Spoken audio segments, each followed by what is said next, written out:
Minasan, yokoso to the Apprentice Abroad Japan channel.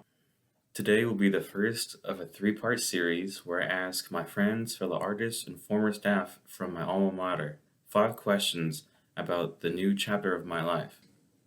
Let's see what they think about my new apprenticeship with Taro. Question 1. What do you think about Taro taking me as an apprentice? I say congratulations are in order.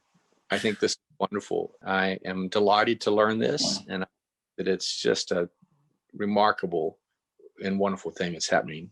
So I commend you, and I think he is showing good judgment in taking you as an understudy, as an apprentice. So I think it could be a mutual arrangement of being good for both of you.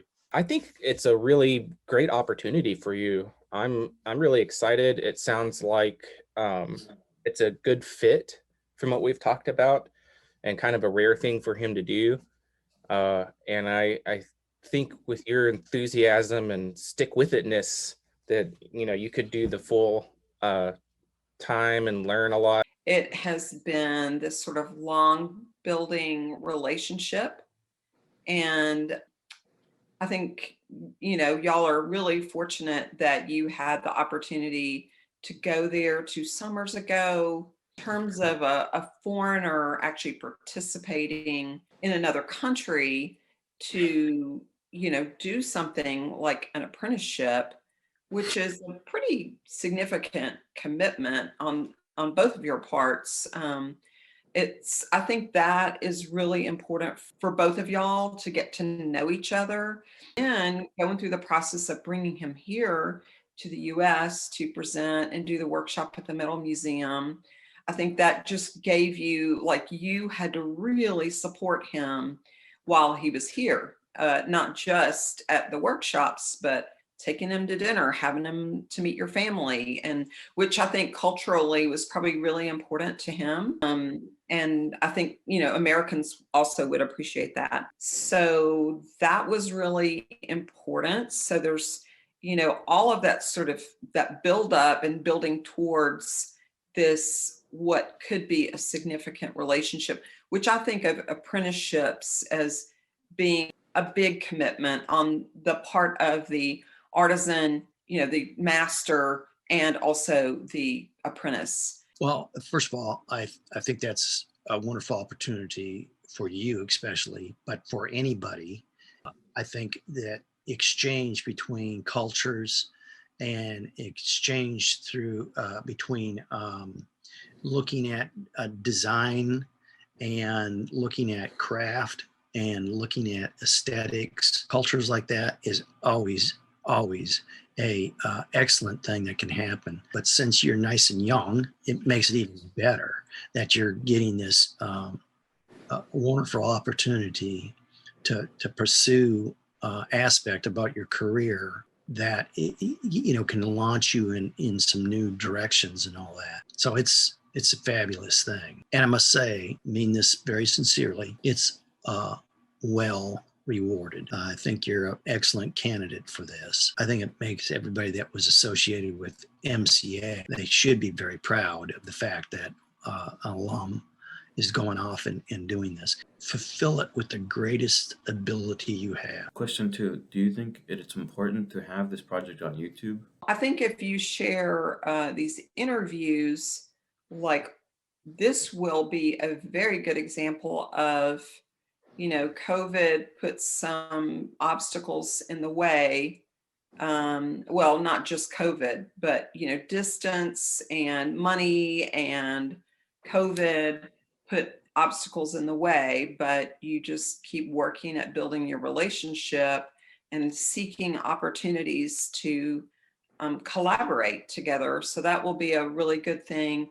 Like, this would be a good promotion for students currently enrolled in university metals programs to understand what it takes to actually be able to get to do this. But in terms of you and Taro, I think that would be awesome. I think that's a great idea. The documentation part, I think, matters. And if you have an opportunity to do that, not only now as you're beginning the onset preparation for the apprenticeship, but even in the apprenticeship period, I would hope that you would find ways to tell the story of your apprenticeship under Taro, in which you learned at the hands of the master.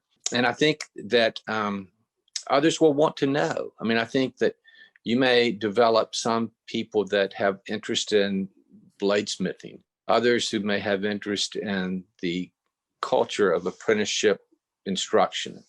But for whatever reason, they may be brought to the channel. I think they'll find perhaps something there for them.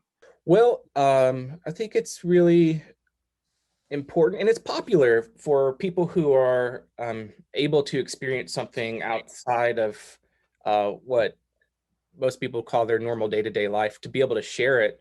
So everyone can kind of experience what you're experiencing. They're seeing some of the things you're seeing and your life and what you're doing. But, you know, if I'm sitting in my living room all day and just doing work and then cooking and going to bed and getting up and doing it over again, I want to see people like having adventures and experiencing different parts of culture and like eating foods that I don't get to eat. It's a great opportunity for people to get out of their own heads and homes and see what someone who's doing something more interesting is doing. It's a very interesting concept. It's an interesting concept because, you know, and I don't spend a lot of time on YouTube, but when I do gravitate to it, it is, you know, these channels that, you know, crafters or artisans or makers are doing, and it's like specific projects. And there's some of those channels that maybe are over a long length of time where somebody's, you know, building something that it takes a tremendous amount of time to complete. I don't believe I've seen anything that would have this kind of like apprenticeship, long-term apprenticeship. It sounds very interesting. You know, you see someone that has a certain amount of skill like yourself, and then to be then with a master. But it would be very interesting to see that, especially over a course of a period of time. Question 3. What do you think people will find interesting? I can't speak for others. People will find interest in different things. I think some truly will find interest in the relationship that you develop. I think others will learn and be delighted of learning more about the history of blade making, and I think able to kind of enjoy the presentation that Taro made at Memphis College of Art when he visited.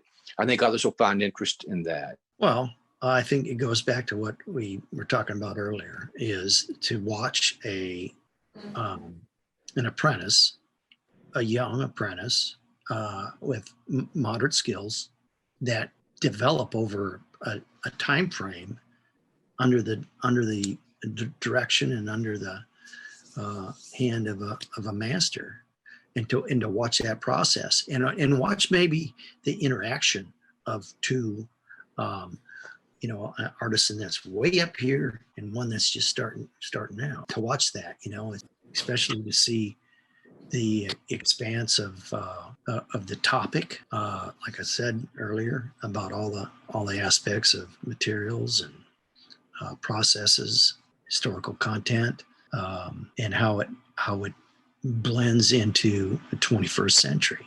Question 4. What would you like to see on the channel? I personally am not an artist, as you know. I want to know more about your working relationship. That's what I want to know. And I want to know about the obstacles of living in a foreign country, you know, working with someone, getting used to the culture and the customs there. So that really would be my own personal focus. That's what I would find fascinating and interesting.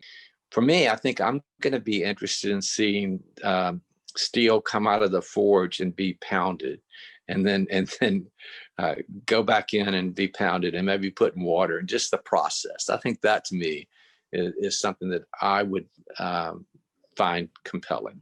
So I think people are going to find different interests. There may be some that really kind of take in the idea of what is it like to be an apprentice in a craft area. Look forward to the episode updates where they see the relationship you have with Taro and how that unfolds. And I think that's what. So I think I can't speak for others, but I think it's going to be different things for different people. Personally, I think I'm interested in the process of you working with Taro and kind of seeing a couple of things like Taro's marriage of traditional and modern techniques, but also your solid foundation, like from our alma mater, left an imprint on you. Like it's like a thumbprint, and I'm interested to see what gets built on that foundation. Like, yeah, you're going to be learning these specific things from Taro, but what Aaron Boyd brain shaped monstrosity is going to come out of that? I'm really excited. Alongside how your art changes and craft changes, I'm kind of looking forward to seeing how it might change your mindset and your personality. Just personal growth. And it's not just me, because I would probably grow from that, knowing that you're growing so much, you know. Yet just seeing that development that just happens, you know, is going to happen, you know. This pandemic has taught a lot of us is that we hopefully are appreciating things, little things, a little bit more, holding them a little bit more precious. And I really hope that that will continue after we get the all clear. And that's what I've really missed a lot about the exchange that a teacher has with students and the students have with a teacher, is because I've often said that I learn probably more than I think I give. And it's always been a wonderful thing. And I miss that. I miss that in this new avenue of retirement. And the little wonderful things of when you're holding something that, and it doesn't matter at what stage of development it is. It's just that you've taken it, maybe folded a piece over or something like that. And you look at it, and then you share that, and everybody that understands that process, they're thinking in their mind, or look at, oh, well, what about this area here that needs to be worked out still? And it's, wouldn't have been nice if that would have happened right from the get-go and all that. You know, it's those little things that I think makers or artisans, or crafters, and that really appreciate amongst each other, of that just little processes, you know, not just a finished product, those little things along the way. Question 5. What struggles do you think I'll encounter on my journey? You know, I don't, you seem pretty adaptable in terms of the culture and customs, and you're very interested in what they're doing. So you're just like an open, like, yeah, just bring it on.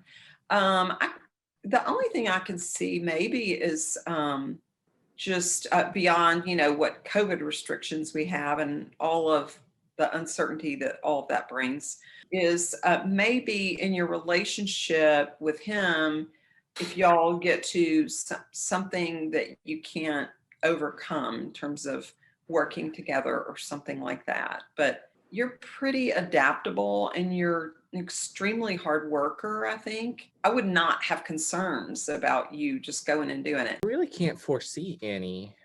I think like you might get bored because it's too easy. Like, I mean, other than like maybe the language barrier, the learning curve for some cultural things that, you're going to be getting used to. You're a flexible enough person that you'll be right there and be able to handle that. And I know you're close to your family, so it's, it might be tough to be away from them for so long. It's a little challenging to, keep up and feel like you're still connected. Well, I mean, the first thing that comes to mind is probably going to be the language barrier. Even though that I think that you took initiative and go from English to Japanese and learn some proper terms and manners and maybe do's and don'ts and all that kind of stuff. I think it's going to take you a while to get used to the fact that Taro is probably working on a level that he's constant, Borders, I hope those don't get in the way of becoming a hindrance to the process of of making and learning and on that journey. Blend as best as they can, because that makes like a better work environment. Did anything they say surprise you? Well, that's it for the first video on this topic. Next, I'll have my friends that are fellow artists and researchers. Don't forget to like and subscribe, and thank you for watching. Oh my God.